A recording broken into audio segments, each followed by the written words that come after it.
one of the other fears obviously was financial, which is, I always tell people, is a very easy problem to have because it's not emotional, it's 1 + 1. So you know, if I need 80 G's, as easy as for me, I go without emotion. So I'm like, if I need 80 G's, what can I sell? And where now to get this money to, you know what I mean? Or how many months do I have to save for it? So I was like, okay, so you have fear of finances. Let's save. So 2018, I really did a lot of work. Like I was just like working and slashing, you know? And I think I hit my goal in October. That's when I relaxed. I was just like, good. Amazing. And at the end of the year, I remember one festival that I went for was Global Citizen. I was doing some work with a company in Essex. So I did work with a company, and basically they took me to South Africa, and I got this job off of Instagram. Like, wow. They had no idea I was a radio presenter because I think I was divorcing myself from that space. I wasn't posting a lot about radio, and you didn't want to be identified as a radio presenter. No, it wasn't even conscious. I wasn't conscious, like, I'm not posting. I just, like, you're not in that space. So it was just subconscious. And so I went there. They were doing like programs around women living with HIV, community programs, and you know, it was just 1 week. Everybody who's doing work around different community issues was convening them, and there was this festival. And there's a global citizen festival, and they're working to have like zero poverty and just working with young people around the world and stuff like that. And Beyonce was performing. And I remember at first it was just like so wild because we were like in a private booth, and I was like walking to get a drink, and I'm just like, in fact, I passed this guy and I'm like, Charlamagne, and you know, I said it like, you know how you're like, is this Charlamagne? Yeah. And then he turned, I was like, what? Oh shit! I'm sorry, but you know, I said it as though we're both like from Shands. Like it can't be from Shands. Like, is that you? Your grandmother from Uganda. Your sister and her and your mother. I was like, what the heck? Like you were in the same space as Charlamagne, Danai. There were so many people in that space, and then Beyonce was on stage. And I remember like into her set, you know, after you had a couple of drinks or whatever. Like one girl we were with for this company, she was from Belgium. She's like in tears because like Beyonce was like touching her waist, she's like crying, and one other girl from India is like professing how she's gonna change her life and get back. Like, screw my boyfriend. The Beyonce effect. And I was like, yes. And I was like, and I'm gonna resign when I get back home. Yay!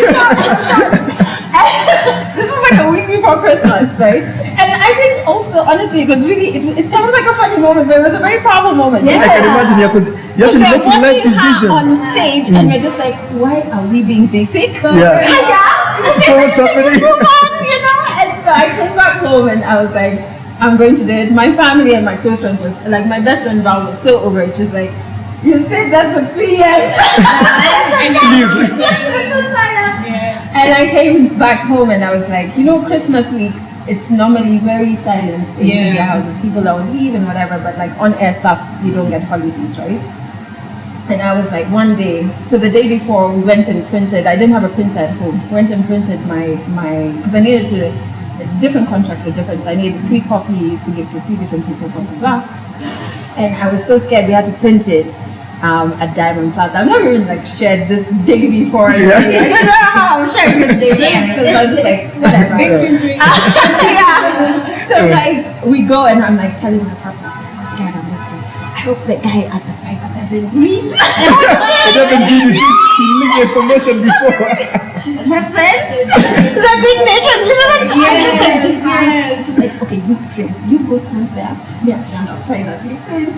We just pick up his next day. I'm like, listen, if my boss, my 3 bosses, if they're all at work. Who's your immediate boss then? So my immediate boss was a guy called, who was my immediate boss? James, and then there was a guy called Pete, and then there was like our CEO. So I was like, if all 3 of them on a holiday week are in the office, the universe is shouting, telling me that you today is the day. And imagine they were all at work. Wow. They were all at work, which It would, and especially like a breakfast show, people will come to us at what time? Because it's Christmas week. Like, who's really giving it really? down? They're all there. They're all there. So I just gave in my resignation. What was the reaction? And how does that I feel? think it was I was feeling shock. butterflies right now. Like, okay, yeah. It's shock. Which I didn't understand because I thought it was very clear that I was not happy. And I was not happy and that I was not giving my all.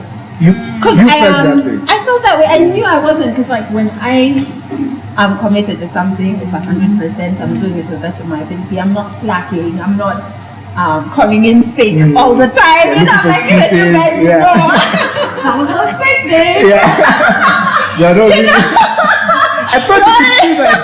You guys didn't see that. And also I was traveling so much and the world outside was like demanding and calling for so much and it was just not, it was hard to do both, you know?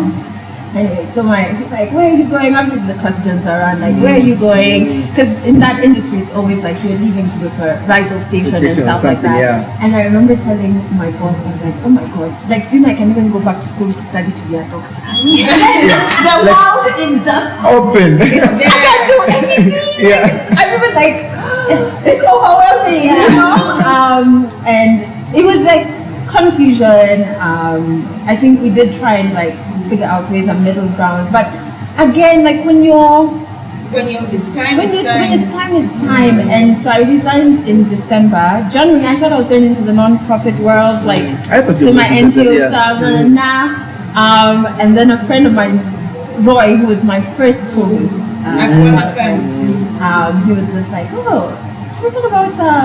I think he just mentioned about podcasts and stuff, and I was just like, I don't listen to any. Yeah, what's that?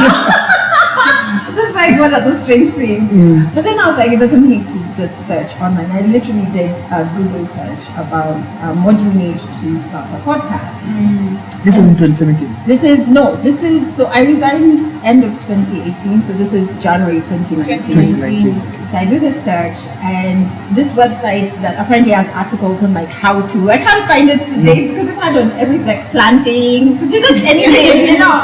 And so they had an article and one of the things that they had listed is microphones that you could have. In my head, because I'm coming from traditional radio, I think I could not put up the capital to start this because I'm like, first, there'll be no salary here. You have to check yourself.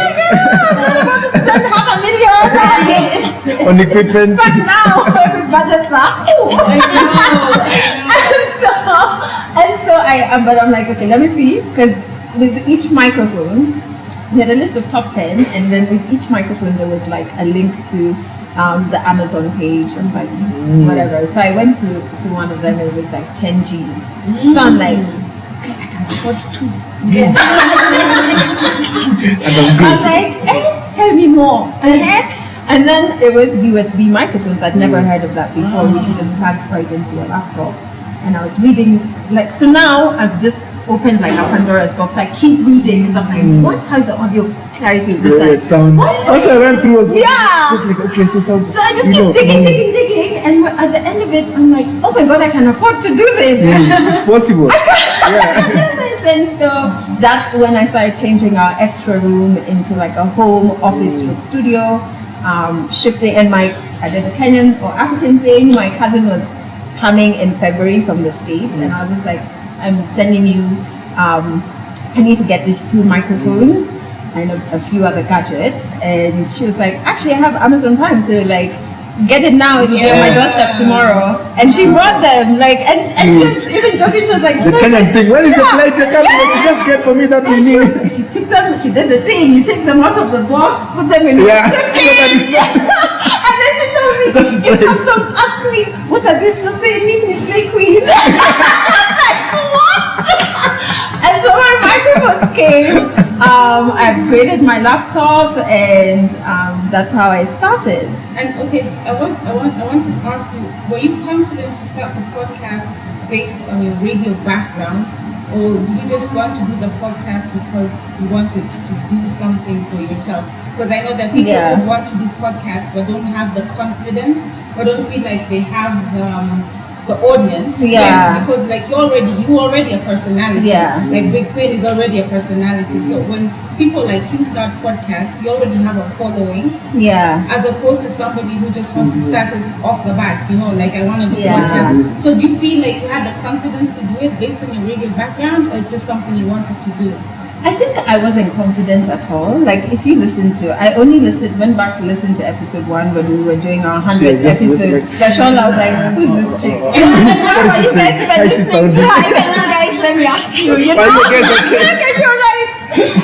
This was 8 minutes long. And in my head, I was like, that's such a long episode. Because I'm coming from radio where you speak for like 2 minutes. 2 minutes tops, So Then like there's a song. 8 minutes. What am I saying? Everything here, my voice was shaky. So I was not confident at the beginning. You know that thing I said with my phone a couple of times. I'm like, how will I sound? And then you record, then you have to edit. So you hear yourself You're like, what are you even saying there? Surely I listen it. So the first episode is 8 minutes long, and I always see it like pop up on my like insights. It's still one of the top ones. And I'm like, stop! But it's the first one. This is old, like a newer ones which are better. Start what? Episode 30, right? Episode 30. But I wasn't confident.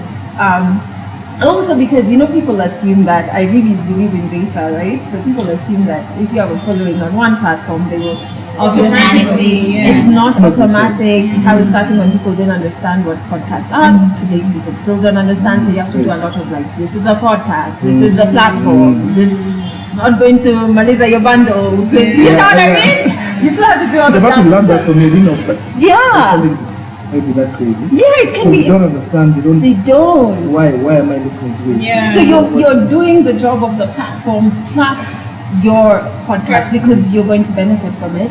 I think the only thing that I would say really helped me is understanding content and content structure and like building sustainable content, and then the technical stuff of producing, right?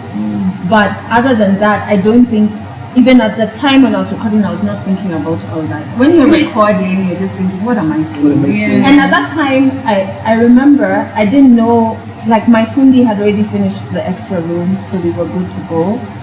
For the first time, my fundi was on schedule.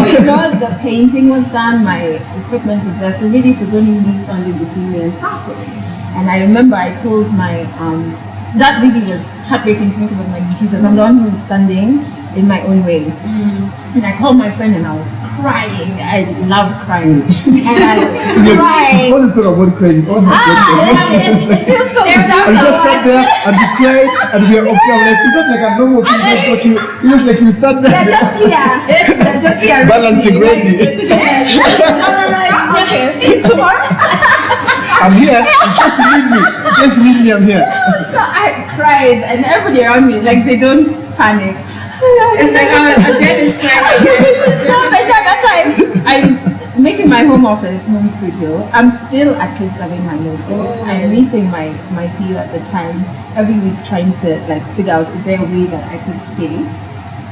It was draining, right? So I cried, man, life is just too much. And then my friend tells me, then you record that. He's like, see, then just record that. And that's literally The first episode, because once I hung up, I got the name. Legally Clueless is the name of the podcast. Yeah. Because I really felt like I didn't know what I was You're doing. legally clueless. And I was like, everybody's looking at me like, I was just like, no, even this partner of mine, like I've changed our home. I look like I know what I'm doing, but I don't.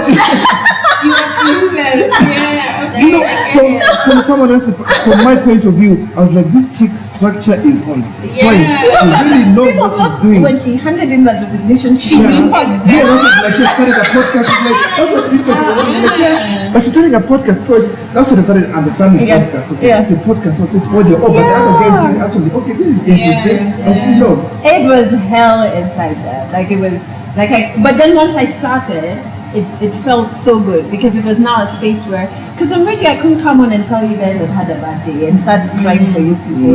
Everyone else. You're coming to me to escape your problems. Yeah. You know that? And then you're giving me your own problems. Is she crying? Is that crying? Is she crying on radio? Is that chick? You know? So this was my space, like just to be. And especially as a woman, if you cry, Yeah, oh then my it's God. something else also, you know? And so it was really such a nice space. It was very therapeutic.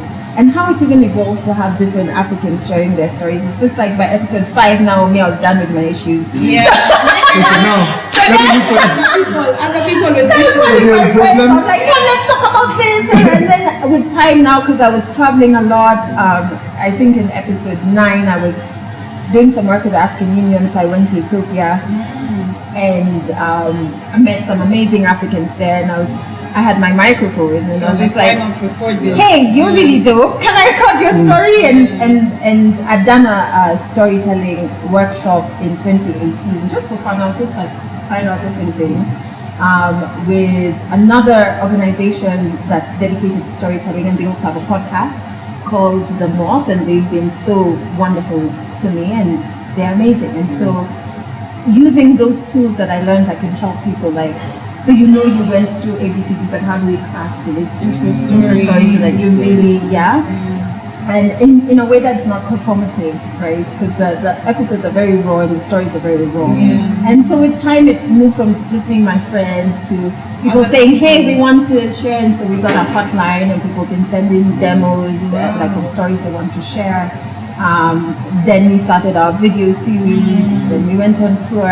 When the video started, I was excited. I was like, okay, now we're getting And that's visuals. so Let's different. see. And Let's I was see. so scared because like the audio, I knew my costs as a business, I knew everything. With video now, Like, let's change. now I have to pay someone, and I don't want to ever not pay you. So I have to make sure we make a certain amount every quarter. I have to make decisions. But I'm glad that I started that video thing because it is something that I've enjoyed, because now I'm learning production. And not just producing things, it's like sitting and just saying what you want, how you want things to be. And How does it look like? Because now you're into say, even nowadays, I'm like, yeah, remember that shot? Nothing. I would never. It's so exciting, and and then we went on tour and we had like scripts for each episode. The tour. How long was the tour? The tour was just over, I think like 2 weeks or a bit over, because we started with Nairobi first. You went to the different countries. We went to different countries, 4 different countries. So we just came back. So it was in August. Because I'm trying to remember, when did we come back? It was in August. We came back on the 20th of August and we left on the 8th. Yeah, we left on the 8th. It was really great. We started in Nairobi, we did Nakuru, Kisumu, and Mombasa. The episodes have just started going out. The Nairobi one is the first one that went out. And when we were there, we would like, so beforehand I'd done a call out, like, hey, if you're in these counties and you want to share your story, just fill out this form and I'll get back to you. So initially I was just like, imagine if nobody fills out the form. I had to ask you that, like, how many people? Like, what's wrong with this chick? And you know, like, everyone I work with is just always like, why do you always go to the negative? I'm like, so you can prepare. I'm like, okay, if that happens, you know? But we did a call out and we had to stop it at early because so many people responded. It was over 200 people responded. That was way more than we could record, because we were, in one day I can record comfortably between 6 to 8 people, because our recording takes like 1 hour. And so that was really great though. I was like, oh cool, But how nice is it just listening to different people's stories? It's so beautiful. It's so, it changes how you look at life. It changes how you interact with people. I always say it helps me meet people where they are. I don't come with like my value system. And I think that's why we have a lot of challenges, even online. That's a very good thing. Me, but then you tell me you believe in this tool is where you draw your joy, your sense of. I'm like, that is fantastic, That's sir. Good, that's what comes from. Like I've really learned how to meet people where they are and not meet them trying to convince them. I'm just meet like, people where they are. it is well. It's just well. I wanted to switch gears a little bit because I wanted to talk about you've talked about like working in the community and working with, and you've also worked with like many young girls. I've known Adelle as you're a role model to many young girls in Kenya specifically, of course. But like with I'll go back to it, your No Means No initiative. Can you talk a little bit about that, but talk to us about what it has grown to be right now currently? It's really grown. Actually, it started very Joakali. You understand all these things, obviously.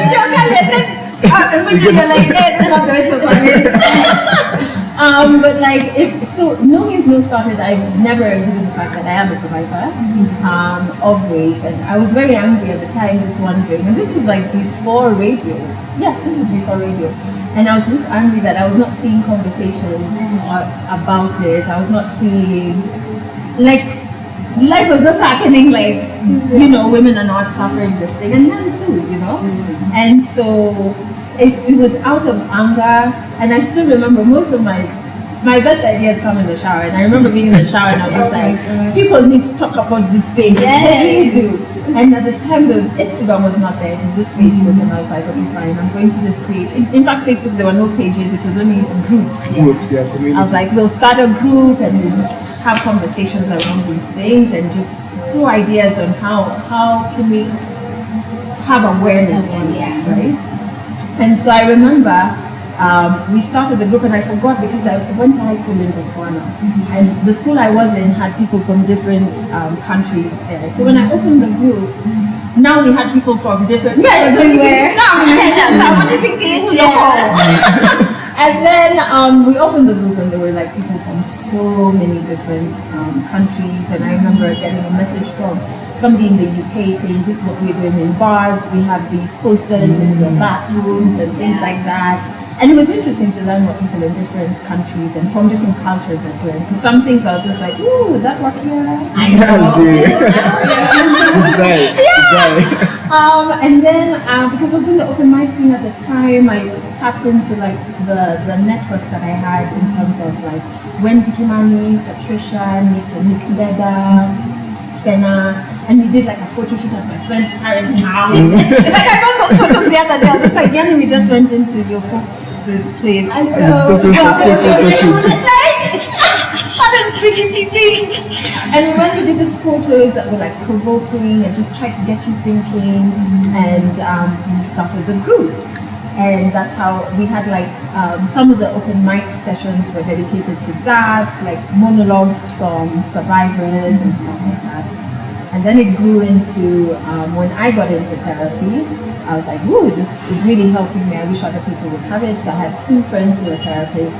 And from that Facebook group, we would connect PBMs, if you want therapy, and call this person, but still very Joakali. Yeah, right? Because even it wasn't that, therapy wasn't popular like that. Even now, therapy is still it's picking up, but it's not it should be. And so with time, then one therapist drops off, or this, that, and the other. Then we fast forward to 2018. Still really loud about advocating to end sexual violence in all the spaces that I am in, but I want to do more. I started feeling like you're just a mouthpiece.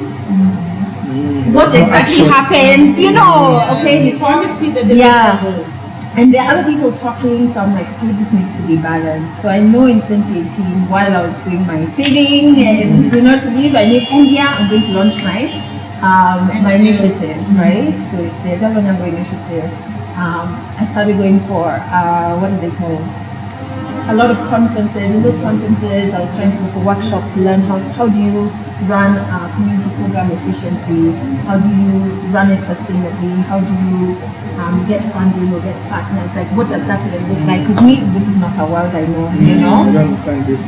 So when we launched, we did that, and then in 2019, so what it's grown to date is one program that we have. We've done a lot of stuff around the youth and workshops, and even last year, just trying to get the youth who are running businesses during the pandemic, how do you then move on to a digital platform and use that? Because now you can't meet people face, right? But then around specifically ending sexual violence, again in the shower, the idea, I was like, sour, group therapy, made this thing can work. I remember showering and running to my laptop, put together just a mood board, think pictures, and basically what it is, it's a free group therapy program. Because group therapy is a really good way to get people who don't understand therapy, kind of like warm them up into one-on-one therapy. It's also a great way to create sisterhood, and a great way for traumas where you feel like it's only you who's gone through it. You kind of like can be able to have somebody who may understand better than the next person holding your hand because they've gone through something similar. So you don't feel alone. Yeah, so it's a free group therapy program, about 15 weeks long. We built a syllabus with psychologists. My project partners for that are a wonderful NGO called Carolina for Kibera. And so we built the syllabus during COVID, like on Zoom. One of like our psychologists, our curriculum developer was like stranded in the States and stuff. So we just have Zoom calls and we crowdfunded. I was not getting funding, so we literally just asked people online, please send money, we want to do this. And people did. We raised 400,000 Kenya shillings, which then allowed us to even do what we're doing today, to start the piloting and to build the syllabus together psychologists. I was just like, and younger people can come to. So you had the 15-week program already. It's still running. So it's something that we want to keep going, and we're trying to look into like, how do we scale? How do we have this in different counties? How do we train other psychologists? Government to... Yes, so in terms of government, it's very difficult. I think everybody knows, even the government themselves. No. It's not hate, but how they really come in is referrals, because when somebody goes to report something, that they've experienced something. So this is now one of the programs that you can go to. There's a lot of goodwill in this space, whereas we can't afford to onboard someone into one-on-one therapy. That's just not a cost that we have. But we know people who do. So there's a lot of referrals that happen in this space. I think the hard bit now is trying to ensure, how do we make it sustainable? It's really painful. Like I was it last week or the week before, I met with some of the Carolina for Kibera team, and we were just laughing about how we once were applying for this grant last year, and because applying for grants is not fun.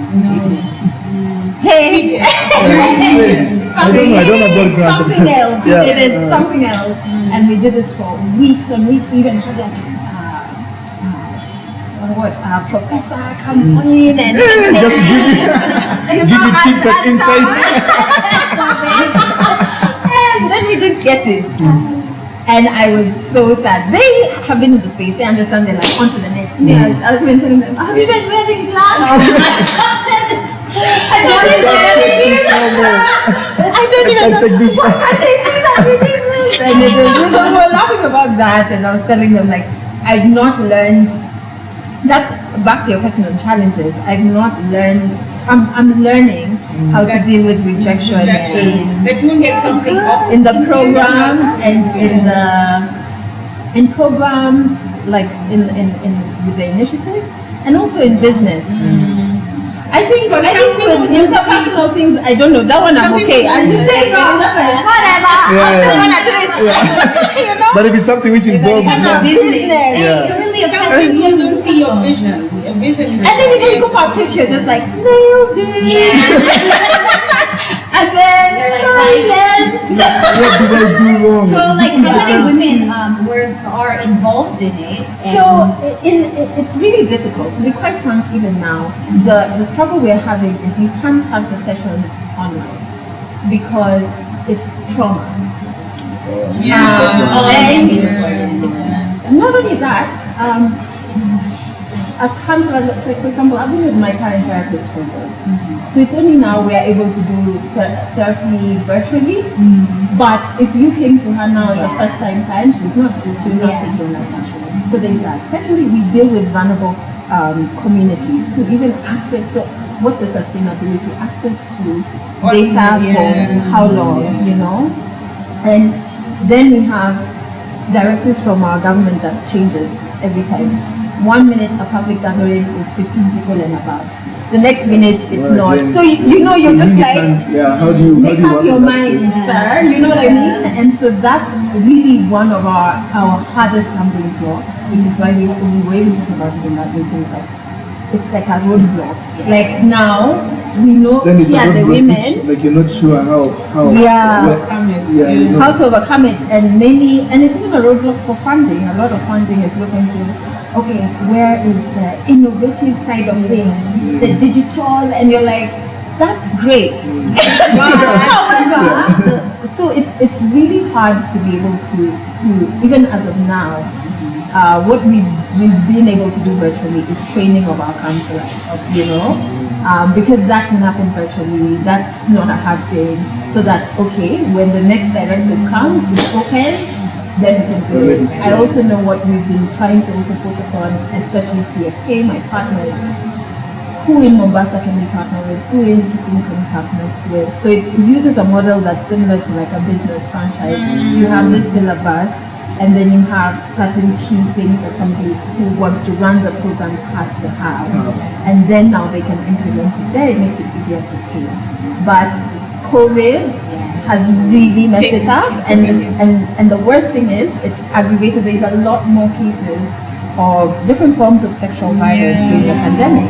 It tripled when we went into lockdown. 3 weeks in, it's tripled. And it's your own people, some of these girls' own people. Yeah, so it's difficult. I think that's one of my frustrations in that world, is that when you think you've solved one problem, all the problems are interlinked. You solved one, then it's like, and then you're like, that's not a whole new program. I thought you were ready to try to sort out this one. Communities, you solved that one, now it's this one, you know. But you try and remain hopeful, and I'm thankful I have a project partner who have been in the space for 20 years.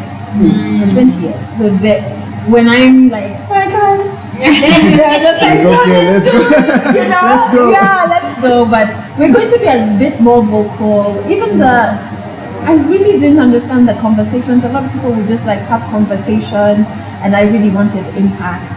So we're trying to figure out how do you have impactful conversations. But impact comes from several conversations. So I mean, and how you have it, and what platform you have it. Everything has to be so intentional. So we're kind of like trying to pivot that problem now.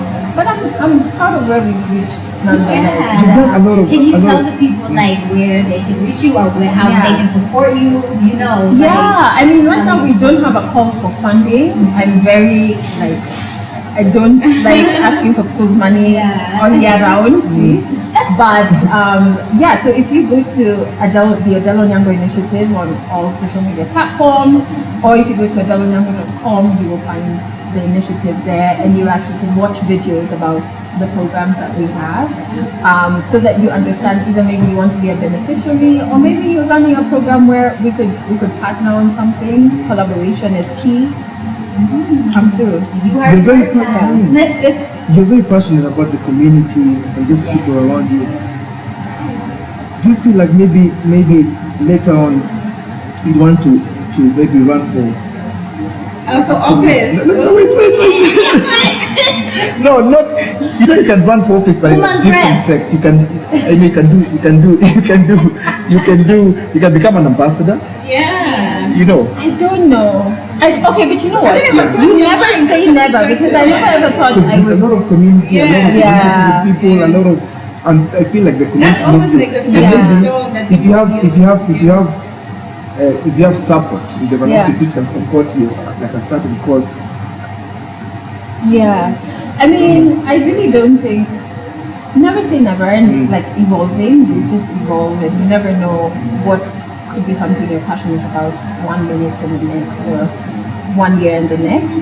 I just feel like maybe outside of government, outside of politics, because there were times I used to think, because right now I'm pretty sure my MCA Jahendra Malve hates me because I'm always on his back, like, hey man, this road, have you collected these signatures, have you done this, because I think you need to know. And especially MCA, that's a really important office when you're voting, because that's somebody who you will be more in contact with. What are the chances you'll meet the president? But this guy is there with you. Is who's meant to be your mouthpiece, you know? And in those moments when I'm frustrated with things not working as efficiently as I think they should, especially for people paying, after you pay taxes, that's when you're just like, June. After June, July, that's when we have posters. Because they're just like, These things, these chaka-chakas in a family happen. yeah. So in those moments, I was like, I think I can run it, but I think the problem is there's a structural problem. Already from the word. You know, from the word go. It's, let's not forget, it's very expensive to be able to get in. Us who vote, we are broken in how we view these things. There's so many problems that I just wonder if it's impact I want to make, and I'm already making it outside. You don't need. Why would I need to do it inside? Yeah. But that doesn't mean I don't want to be involved, because I can be very involved. Active citizenship is what I believe in, and like I think Boniface Mwangi, I once had a conversation with him about it, and he's the one who gave me the term. It's like active citizenship. It's, you're not an activist when you're asking your MCA what's up with ABCD. You're an active citizen, and that's what we all need to do, and that's me being involved in this space. But getting in, it's a fun fair. Like, we're a few months away from the elections, and honestly, it's just a joke. Yeah. Even the people who are trying to say I'm running for, I'm just like, No, even you know you're a joke. What are you saying? What are you saying to What are you saying? And you watch the interviews, because I love interviews, right? And just like, even just the art of interviewing and just also listening. I want to be able to hold you accountable the same way we can say, hey, where are our stadiums? That's like in December. 5 years ago. And there's no accountability. Not even accountability. Someone will say, I want to help the community. That is so vague. What are you saying? What are you really saying? You know? How are you helping? How are you helping? What are you going to do that's sustainable and that's different? And how are you going to develop the plan? And if you've been there before, why should we trust you to be there? Or there's a lot of beautiful English that just, even you're listening, you're like, yes, then you have to wake up and be like, wait. What are you saying? What did you just say? There's a lie somewhere, sir.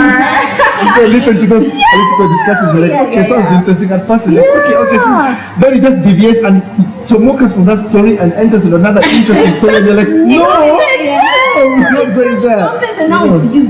Yeah. All of a sudden, you remember the day. Yeah. All of a sudden, you're found Gengi. Now you relate. Now you know what's up. Now you know the lyrics. I'm just like, isn't it funny? So I don't think, and I think the fun fair is part of it. You know, and I don't think that could ever be me. You know, it's just dirty and it's not you. Yeah, a lot needs to change, and I don't know if that can change in my lifetime. No, but what you're doing already is the beginning of change. That's why it starts. People like you are there. Then gives people like me a voice. Like, okay, you know what? This is actually possible. Yeah. You know, Like, really support the Cut care, raise that check. Every July, just to be like, actually. But even that's what my sister has always said. Like, if you want to change something in your community, be the change you want to see. Start with that. And I feel like you've done that. And you're not even giving yourself enough credit. Like, I feel like everybody else looks at you like this, and you're just like, I'm Adelle. I gotta get this done and cry at 3:30. Okay. So I can go to my therapy. Okay, exactly. I'll be good and can continue.